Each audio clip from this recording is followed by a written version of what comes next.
Esse é o Ancapsu, nós vamos falar do desespero do governo Lula para tentar barrar a CPMI do dia 8 de janeiro. Não conseguiu nem oferecendo dinheiro e cargos tirar nomes da lista lá da CPI.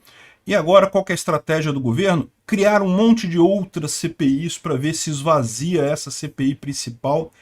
Isso me parece complicado. Vamos entender esse assunto. Essa notícia foi sugerida por Oa Robô Zeles e várias outras pessoas. Obrigado aí ao pessoal que sugeriu a notícia. Obrigado a você que está assistindo o nosso vídeo. Se você gosta do nosso conteúdo, por favor, deixe o seu like e se inscreva aqui no canal, né? Pois bem, olha só, a estratégia do governo agora é apoiar outras CPIs para esvaziar a CPI do dia 8 de janeiro. Agora, isso aqui tem um ponto importante. Bom, a primeira coisa é, né, ver como é que é aquilo que eu já tinha falado, o governo está fraco, o Lula não está conseguindo apoio no Congresso.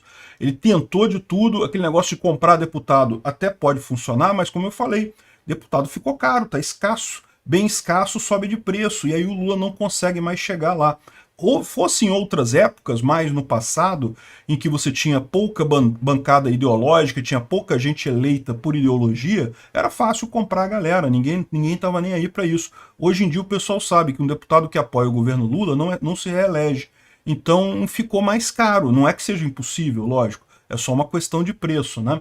Enfim, mas de qualquer forma, o Lula não está conseguindo, né? Tentou esvaziar a CPMI do dia 8 de janeiro e não conseguiu. O primeiro recado é esse. Sim, Lula está fraco no Congresso, mas a gente tem um outro recado aqui que é importante. Por quê? Quais eram os motivos para o Lula não querer a CPMI do dia 8 de janeiro? Né? Haviam dois motivos. Motivo um é porque ele dizia que justamente isso ia tumultuar os trabalhos, ia acabar atrasando as matérias que ele quer passar um monte de novas medidas provisórias e projetos de lei, a reforma tributária e não sei o que lá, e não sei mais o que, não sei o que lá. Tem um monte de coisa para passar no Congresso, ele sabe que vai ser difícil passar todas essas coisas, então ele teme que a CPMI acabe gerando ruído, acabe tomando espaço na televisão e coisa e tal, e com isso ele perca a iniciativa no Congresso, ele tenha mais dificuldade de rodar essas coisas no Congresso. Mas isso era uma das medidas, né? Agora, para pensar. Se fosse esse o motivo real para ele não querer a CPMI do dia 8 de janeiro, outras CPIs não vão ajudar, porque as outras CPIs também vão tomar tempo, também vão ter mídia em cima, também vai ter o pessoal falando, também vai tumultuar da mesma forma o cenário lá no Congresso brasileiro. Então é o que a gente está falando aqui, né? Se fosse o problema este, que é o problema que o Lula fala, o problema que o Lula fala para não querer a CPMI do dia 8 de janeiro é esse, que vai tumultuar o processo, não sei o que lá. Mas a gente sabe que tem um outro motivo que ele não quer a CPMI do dia 8 de janeiro, que é o fato de que ela pode apontar algumas omissões do próprio governo, né? Eles falam aqui não porque a Polícia Federal já está fazendo um bom trabalho de investigação junto com o Ministério Público. Não está fazendo um bom trabalho de investigação, não está investigando só um lado, só o Distrito Federal, como se o Distrito Federal fosse o único responsável pela omissão da segurança ali no dia 8 de janeiro. Não, tá errado. O Flávio Dino, o Lula, tem responsabilidade também. Eles também se omitiram na segurança da esplanada dos ministérios no dia 8 de janeiro. Ambos, tanto o governo do Distrito Federal quanto o governo federal, deveriam ser responsabilizados pela omissão. É lógico, isso não justifica o ato dos manifestantes lá, dos golpistas que foram lá quebrar tudo. Esse pessoal também precisa ser punido, esse é muito pior, porque eles fizeram a ação, né, foi a comissão da coisa, né? Agora, houve a omissão também, né? O Distrito Federal foi omisso, não botou segurança suficiente, mas o governo também foi omisso. E aí o que a gente percebe nessa situação? Que eles não querem que isso seja investigado por causa disso. Porque no final das contas, se fosse só pela confusão que vai causar, não, porque vai tomar tempo do Congresso, coisa e tal, como é que pode essa estratégia deles aqui de apoiar outras CPIs? As outras CPIs também vão tomar tempo e coisa e tal. Então não é por isso. Essa estratégia de não atrapalhar projeto de lei e coisa e tal é falso, é mentira do Lula. Só resta a outra explicação, que é por isso que o Lula não quer essa CPMI do dia 8 de janeiro, né? A CPMI do dia 8 de janeiro pode dar dor de cabeça para o Lula, porque justamente vão levantar o óbvio que qualquer pessoa percebe olhando. Lula foi omisso, tanto quanto o Ibanez Rocha. O Anderson Torres, que é o secretário de segurança do Ibanez Rocha, está na cadeia até agora. A mesma coisa deveria estar acontecendo com o Flávio Dino. O Flávio Dino era o responsável pela segurança ali também. Então ele também deveria estar respondendo pela omissão nesse caso, né? Ah, mas o Flávio Dino acabou de entrar, entrou agora em 8 dias e coisa e tal, você já queria que ele fizesse alguma coisa? É, mas o Anderson Torres é a mesma coisa, entrou em 8 dias também, então ele teve responsabilidade e o Flávio Dino não teve, que história é essa, né?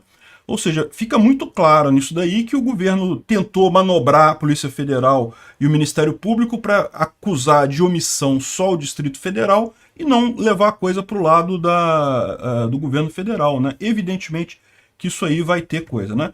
Tem gente que fala sobre infiltrado, sobre isso ter sido planejado pela esquerda e coisa e tal. Eu não acredito nessas coisas. Se apresentarem evidências de que realmente tenha isso, eu mudo minha opinião. Mas a verdade é que não tem, não. O que eu vejo só é isso, a distorção na hora de apontar o culpado pela omissão da segurança ali.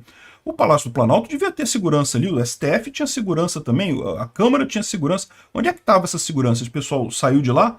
Ou seja, isso é que é uma omissão importante. Não é só do Distrito Federal a omissão nesse caso, né? E eu imagino que é isso que o Lula tema nessa CPI, né? Só como um parênteses aqui, vocês devem estar acompanhando, lá nos Estados Unidos também está tendo uma reviravolta com a questão da invasão do Capitólio no dia 6 de janeiro, né? Da mesma forma lá, você teve muita quebradeira, teve muita gente quebrando coisa e tal, e esse pessoal não tem desculpa, chegou lá quebrando coisa, tem mais é que apodrecer na cadeia mesmo. Agora, por exemplo, o cara lá que é o tal do xamã do Capitólio, né, o cara que entrou com aqueles chifres e coisa e tal, e estava fazendo, foi acusado de ser o líder do movimento e coisa e tal, agora emergiram imagens dele sendo escoltado pela polícia o tempo todo que ele estava dentro do Capitólio. Aqui, ó, tem a imagem dele andando lá no corredor, escoltado por seguranças do próprio Capitólio. Os seguranças abrem a porta para ele, né? Esse aqui é o cara, né? O tal do xamã lá do QAnon, que ele chama lá. O segurança abrindo a porta do Senado para ele aqui, ó. Ou seja, veja, isso não desculpa quem quebrou coisa.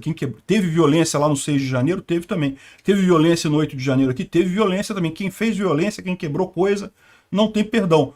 Agora, o que está se mostrando lá no 6 de janeiro, lá nos Estados Unidos, é que teve assim, a imprensa fez um discurso em cima da coisa que não corresponde à realidade.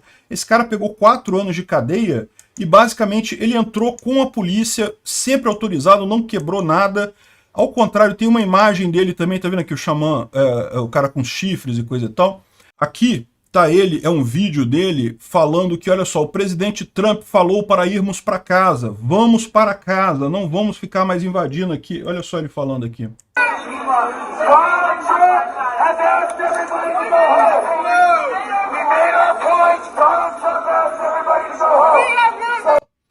Ele pedindo para as pessoas irem para casa para não causar confusão. Ou seja, o cara pegou 4 anos de cadeia, ele não fez nada errado.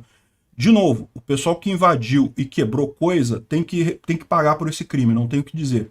Mas o caso do cara aqui não foi esse, não foi a mesma coisa. Ele não causou dano ali, né? Da mesma forma eu falei, o pessoal que invadiu lá o Congresso e coisa e tal, tá errado, não tá certo não. Mas eu vi que teve gente ali que ficou até protegendo as coisas lá no Congresso, protegendo as coisas no STF para evitar quebradeira. É lógico, não conseguiram, mas esse pessoal ser responsabilizado tal como os que quebraram, é um absurdo isso, né? Enfim, por que isso está acontecendo só agora lá nos Estados Unidos? Porque, lembra, lá nos Estados Unidos o Biden ganhou não apenas a presidência, como ganhou a maioria no Congresso também. Então eles não tinham como fazer investigação desse troço lá nos Estados Unidos antes. Ficou tudo por conta da mídia. E a mídia inventou essa história de que esse cara era um radical que estava quebrando tudo, que ele que ordenou a quebradeira toda e não sei o que lá. A mídia chegou a inventar que tinha morrido um policial nesse negócio. Vocês lembram dessa história? Aqui no Brasil tinha notícia do Globo falando, não, que morreram pessoas e coisa e tal. Não morreu ninguém nesse dia lá no Capitólio. Nenhuma pessoa morreu. Felizmente, também aqui no Brasil, também ninguém morreu aqui no Brasil no 8 de janeiro. Felizmente isso, né? Agora, lá então eles fizeram esse negócio todo, a mídia ficou jogando isso tudo e não tinha a resposta, por quê? Porque o Congresso estava na mão dos democratas, não abriu a CPI para investigar isso lá. Isso está emergindo agora por quê? Porque nas eleições de 2022, os republicanos recuperaram a maioria na Câmara dos Deputados de lá, na House of Representatives. Então agora eles estão investigando esse negócio, estão liberando as imagens e coisa e tal. A gente pode acelerar esse processo. Aqui no Brasil, fazendo essa CPI do dia 8 de janeiro, o pessoal pode correr atrás desse tipo de coisa e mostrar exatamente o que aconteceu. E, de novo, quem quebrou coisa, eu quero que apodreça na cadeia. Quem foi lá, invadiu mesmo, usou violência. Usar violência nunca é o caminho, no final das contas. Mas tem que saber exatamente o que aconteceu ali. Obrigado por assistir o vídeo até o final. Além de curtir, compartilhar e se inscrever no canal, considere se tornar patrocinador com valores a partir de R$ 1,99. Clique no botão Seja Membro abaixo para saber as condições e vantagens de patrocinar o canal. Mais informações sobre o nosso projeto, visite nossos sites indicados na tela.